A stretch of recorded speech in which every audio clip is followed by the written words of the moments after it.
दान, दया और पवित्रता। और इन चारों को काट रहा है कौन? कलयुग। कलयुग को देख करके राजा परीक्षित ने उसको मारने का प्रयास किया। कलयुग ने चरण पकड़ लिए, बोले भगवान मुझे मत मारो। सतयुग के बाद त्रेता, त्रेता के बाद द्वापर, द्वापर के बाद अब मेरी बारी है, मुझे आना पड़ेगा। आप चाहें तो एक काम कर सकते हैं। राजा परीक्षित बोले क्या? मुझे कुछ स्थान दे दीजिए, मैं वहीं रहूंगा। और कलयुग को 5 स्थान प्रदान किए हैं। सब लोग बहुत ध्यान से सुनिए। बहुत बड़े आश्चर्य की बात है कि कलयुग केवल 5 स्थानों पर निवास करता है।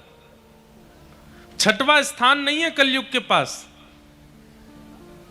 लेकिन फिर भी कलयुग का इतना बड़ा प्रभाव हम सब लोगों के ऊपर है, तो इसका यह प्रमाण है कि इन 5 स्थानों में से किसी एक स्थान में हमारा प्रवेश है। और ये 5 स्थान कौन कौन से हैं? द्यूतम पानम स्त्रियः सूना यत्रा धर्मस् चतुर्विधः पुनश्च याचमानाय जात रूप मदात प्रभो। द्यूतम जुए में कलयुग रहता है, पानम में कलयुग रहता है। पानम का मतलब पान में कलयुग नहीं, पानम मतलब मद्यपान, उसमें कलयुग का निवास है। द्यूतम पानम स्त्रिय, पर स्त्री पर पुरुष संग में कलयुग का निवास है। सूना, बेवजह की बातों पर कलेश करना, उसमें कलयुग का निवास है। और 5वां स्थान है बिना मेहनत के धन कमाना, उसमें कलयुग का निवास है। कई लोगों के मन में आया होगा नहीं हमने तो ये 5 ही नहीं किए। हो ही नहीं सकता, हो ही नहीं सकता कि इन 5 में से किसी एक में आपका प्रवेश नहीं है। और सबसे ज्यादा संख्या 5वें स्थान की है, बिना परिश्रम के कमाया गया धन। व्यक्ति अपनी मेहनत का 40% कमाता है, 60% तो वो बिना मेहनत का ही कमा रहा है। और उसी का प्रभाव है कि बुद्धि विकृत, हृदय विकृत, बच्चों में विकृता, और कलयुग के प्रति उसकी अधीनता, और पाप के प्रति उसकी जागरूकता। कौन बनवा रहा है? कलयुग।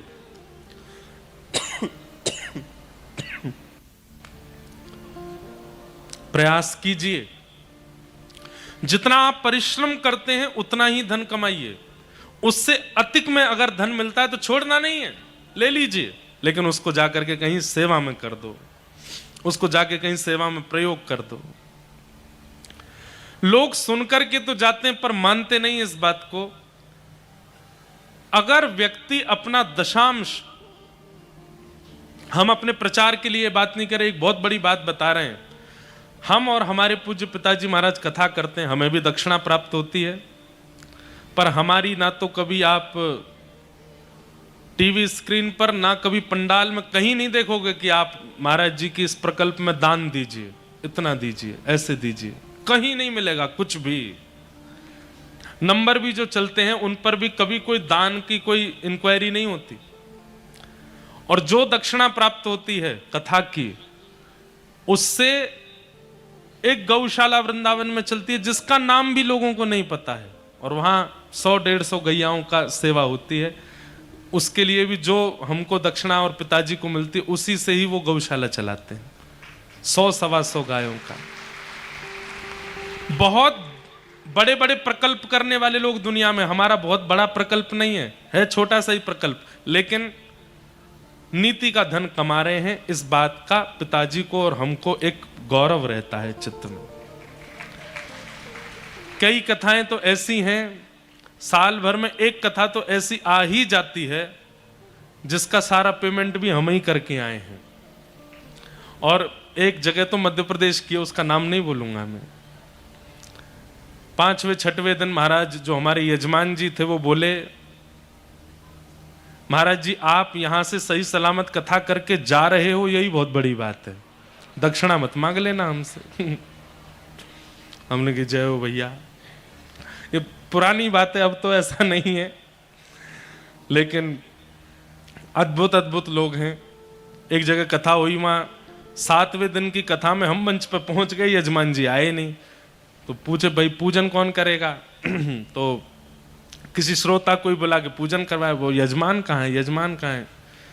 आज तक पता नहीं चला कहाँ गए। जब मैं कथा करके उतरा तो पंडाल वाले, भोजन वाले, होर्डिंग वाले सब खड़े थे, लाइट वाले, जनरेटर वाले, डीजल वाले। महाराज जी हमारे तो छोटे छोटे बच्चे हैं, आप तो और कहीं कथा करके कुछ कर ही लोगे, हम कैसे करेंगे?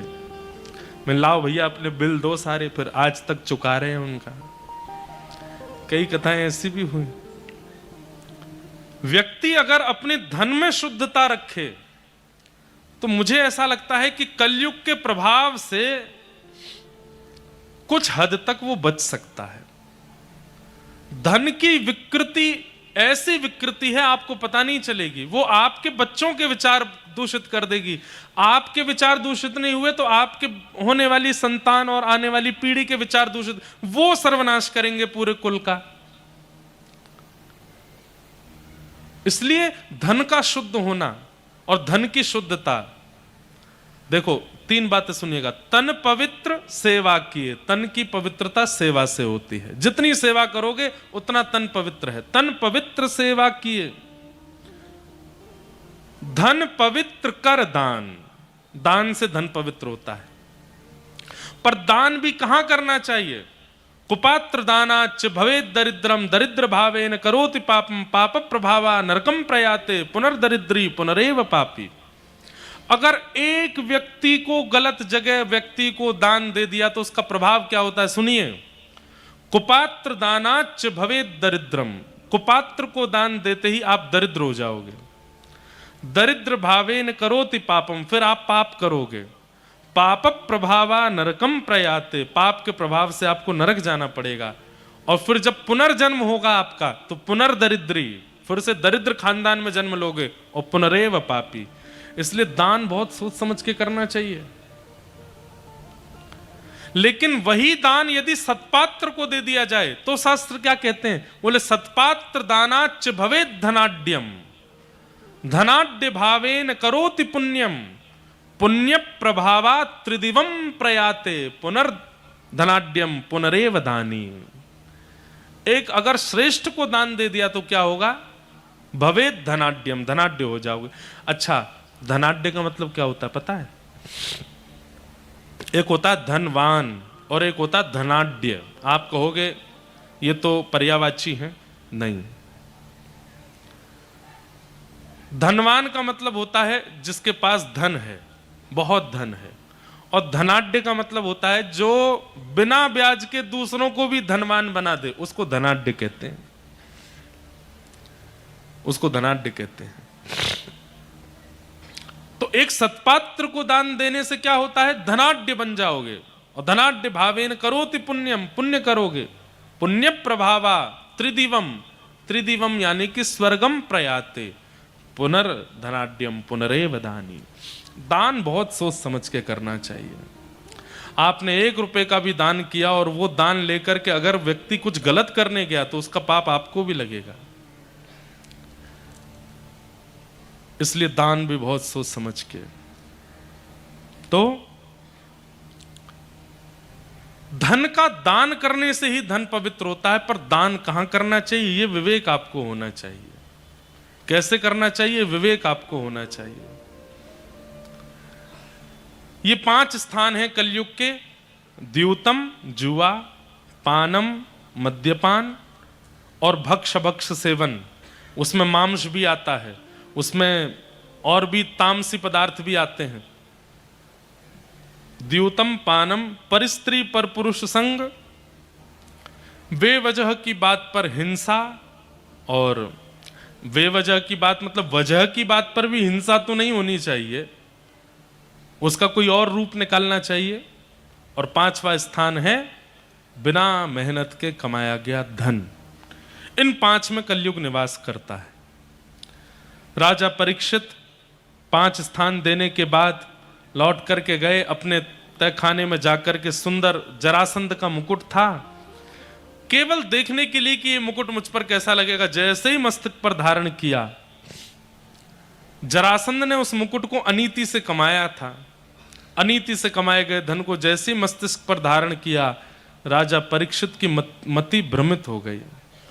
आखेट को वन में गए और वन में एक ऋषि के आश्रम, शमीक ऋषि के आश्रम पर जाकर के शमीक ऋषि से जल की याचना की, लेकिन ऋषि त्रातक समाधि में बैठे थे, जिसके कारण बाहर की व्यवस्था अवस्था पता नहीं चलती।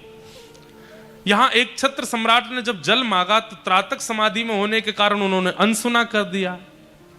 लेकिन राजा को क्या लगा, मेरा अपमान कर रहे हैं, मैं जल मांग रहा हूं, मुझे दे नहीं रहे। एक बात बोल दें बंधुओं, कलयुग का प्रभावी व्यक्ति, उसको बात बात पे अपना अपमान लग जाता है। जिसको छोटी छोटी बातों पे लग जाए, मेरा अपमान कर दिया, मेरा सम्मान नहीं किया, मेरे साथ जानबूझ के ऐसा किया, मेरे साथ बुरा किया है, समझो कलयुग का इस पे बहुत प्रभाव है। और इसका एक तोड़ बताएं, सम्मान की जिसे बहुत इच्छा होती है उसी का अपमान होता है बार बार, और जिसे सम्मान की इच्छा नहीं होती उसका जहां अपमान हो भी जाता है तो उसको पता नहीं चलता कि मेरा अपमान हुआ है। जिसको सम्मान की इच्छा नहीं है, जिसको इच्छा नहीं कि मुझे माला पहनाई जाए, मुझे दक्षिणा दी जाए, मुझे प्रणाम की जाए, वो निष्किंचन है। अगर उस सभा में उसका अपमान कर भी दिया जाएगा, महादेव का अपमान किया गया दक्ष की प्रजा ने, दक्ष की सभा में, महादेव को तो पता ही नहीं चला कि उनका अपमान किया जा रहा है। वो तो गणों ने बताया, गणों को पता चला, तब गणों ने तांडव किया वहां पर दक्ष की सभा में। महादेव को पता नहीं चला। महादेव ने तो दक्ष से कुछ कहा ही नहीं। ये सारा रायता तो तब फैला जब सती गई हैं, और सती ने जाकर के अपने पति का अपमान जान करके जब प्राण त्यागे हैं, तब महादेव ने आकर के वहां पर दक्ष के साथ में क्रिया की। महादेव कैसे हैं? अकिंचन है, निष्किंचन है, अवधूत हैं। उन्हें पता नहीं चला कि उनका अपमान हुआ। क्यों? क्योंकि सम्मान की इच्छा नहीं थी। इसलिए सम्मान की इच्छा का त्याग करो, आपको कभी अपमान का बोध नहीं होगा। और जितनी ज्यादा सम्मान की इच्छाएं चित्त में धारण कर लोगे, हर कदम पे आपका अपमान होगा, हर बात पे आपका अपमान होगा। शादी में कितनों के अपमान होते हैं, विशेष रूप से फूफा जी और जीजा जी, इनके अपमान ही होते रहते हैं पूरी शादी में। फूफा जी आपने भोजन किया? हमने नहीं किया। क्यों नहीं किया? व्रत है आज? नहीं। क्यों नहीं किया? अच्छा नहीं बना तुमने? नहीं। क्यों नहीं किया? हमसे किसी ने पूछा ही नहीं, हम क्यों करें? इतनी जल्दी अपमान का बोध होता है।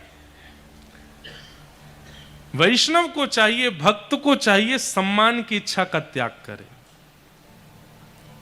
सम्मान की इच्छा का त्याग करे। बहुत सम्मान की इच्छा नहीं होनी चाहिए।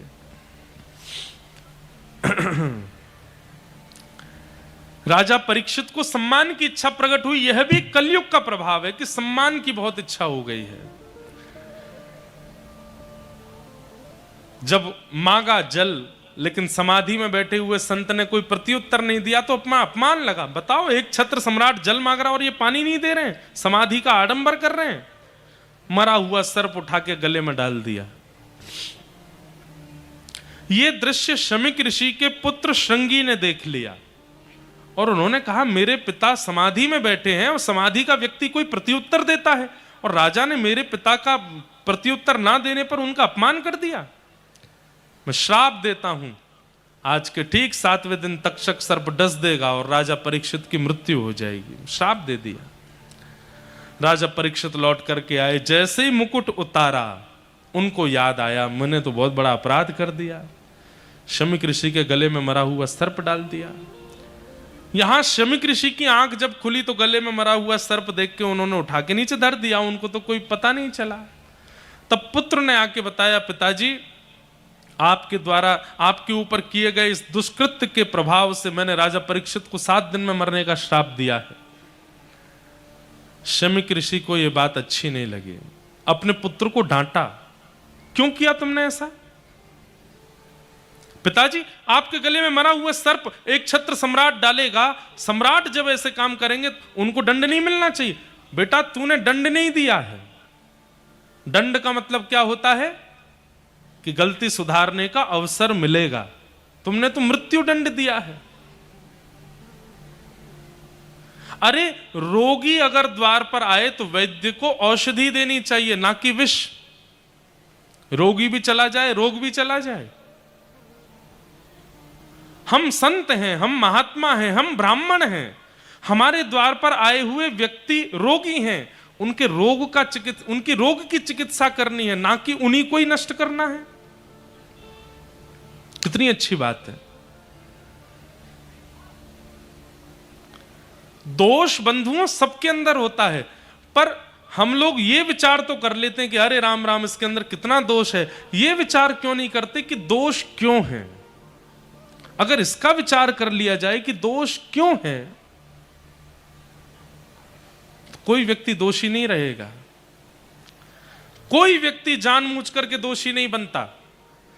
हम आपको कोई बहुत ज्यादा दोषियों के प्रति सहन आपकी सद्भावना बने, ऐसी हमारी विचारधारा नहीं है। पर हमारी एक बात है, आप ये विचार किया कीजिए, किसी के अंदर दोष है तो उसका कारण क्या है। दोष का कारण क्या है।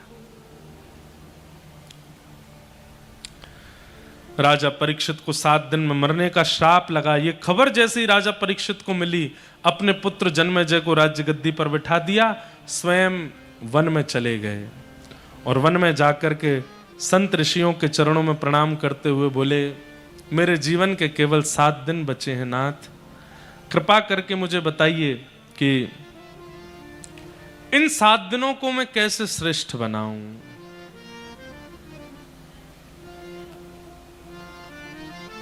कोई भी मुनि वहां प्रत्युत्तर नहीं दे पाए। तभी वहां सुखदेव जी का आगमन हुआ कि तत्रा भवद भगवान व्यास पुत्रो। सब लोग हाथ जोड़ के प्रणाम करो। श्रीमद् भागवत के प्रमुख वक्ता श्री सुखदेव जी महाराज कि तत्रा भवद भगवान व्यास पुत्रो यदिच्छया गामट मानो नपेक्ष अलक्षलिंगो निजलाभ तुष्टो व्रतश्च बालैरवधूत भेष। बोलो सुखदेव जी महाराज की। वक्ता सुखदेव का स्वरूप है। श्री सुखदेव जी आए, परीक्षित जी महाराज ने चरणों में प्रणाम किया, मेरे जीवन के केवल 7 दिन बचे हैं भगवान, मुझे मुक्ति का उपाय बताइए। और तब यह भाव चित्त में आता है, मानो परीक्षित गा रहे हैं, तेरी शरण में आके मैं धन्य हो गया। तेरी शरण में आके मैं धन्य हो। सब लोग गाइए। ओ तेरी शरण में आके मैं धन्य हो गया।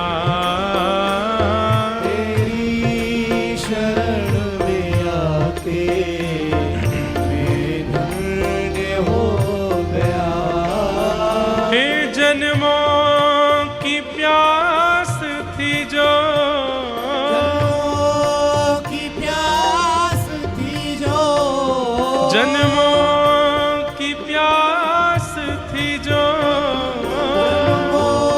की प्यास थी जो संपन्न हो गया।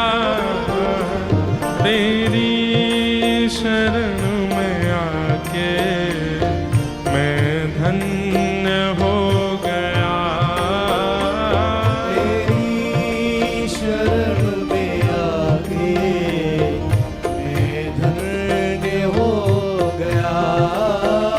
तुझको अपना बना के मैं धन्य हो गया।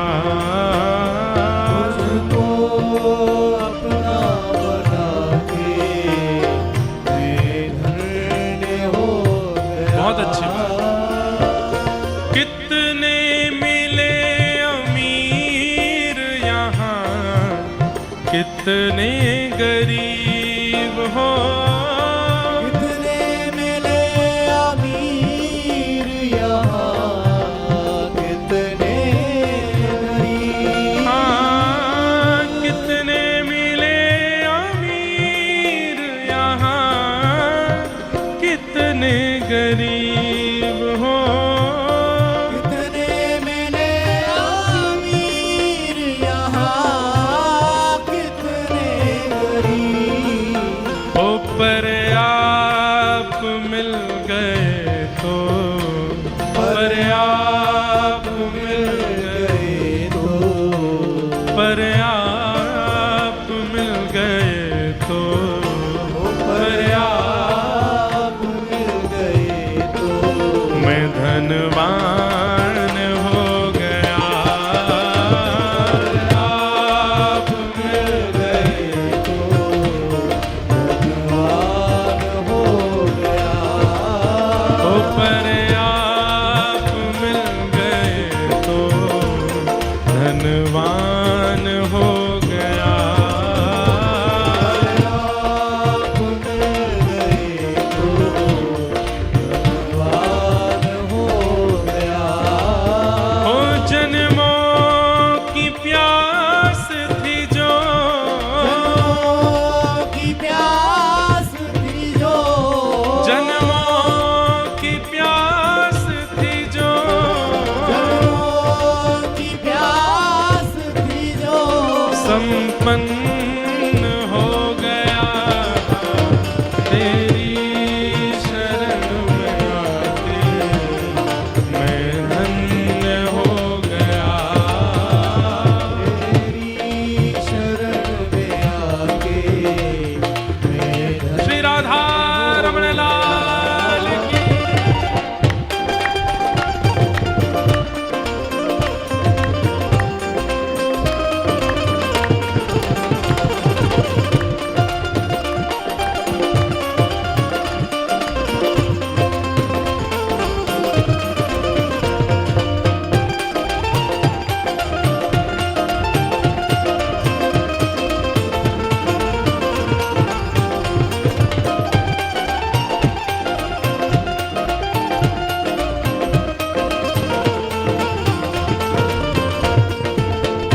बोलो वृंदावन बिहारी लाल की।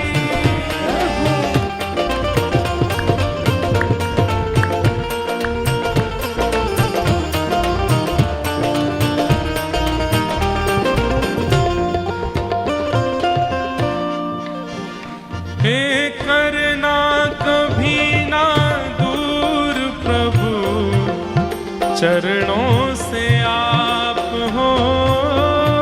ना कभी ना दूर प्रभु, चरणों से हाँ, करना कभी ना दूर प्रभु, चरणों से आप हो। करना कभी ना दूर प्रभु, चरणों से अच्छा हूँ या बुरा हूँ, जैसा भी हूँ तुम्हारा। अच्छा हूँ या बुरा हूँ, जैसा भी हूँ तुम्हारा। नाथ, हमको आपसे कुछ नहीं चाहिए। कथा सुनने का फल, यज्ञ का फल, अनुष्ठान का फल, नाम जप का फल, परिक्रमा का फल, केवल एक फल दीजिए। क्या? हम आपको कभी भूलें ना, बस आपके चरणों से कभी दूर हो में ना। हम जैसे भी हैं, हम पापी हैं, हम अच्छे हैं, हम बुरे हैं, जैसे भी आपके हैं ना। इसलिए ये भाव तो सबको ऊंचे स्वर में कहना चाहिए। करना कभी ना दूर प्रभु, चरणों से आप हो। करना कभी ना दूर प्रभु, चरणों से आप। क्यों? चरणों के ही सहारे, चरणों के ही सहारे, चरणों के ही सहारे, चरणों के ही सहारे मैं भव पार हो गया। के ही सहारे पार हो गया। ओ चरणों के ही सहारे भव पार हो गया। चरणों के ही सहारे पार हो गया। ओ जन्मों की प्यास थी जो जन्मों की प्यास थी जो जन्मों की प्यास थी जो जन्मों की प्यास थी जो मैं संपन्न हो गया तेरी शरण में आके मैं धन्य हो गया। तेरी शरण में आके देखो ये बिल्कुल प्रामाणिक बात है कि कीर्तन में ताल जरूर बजाना चाहिए, और ये ऐसे नहीं, ऐसे ये नहीं, पूरी जोश में बजना चाहिए। जिसने बजाए ताल उसके बदल गए हाल, उसको मिल गया मदन गोपाल।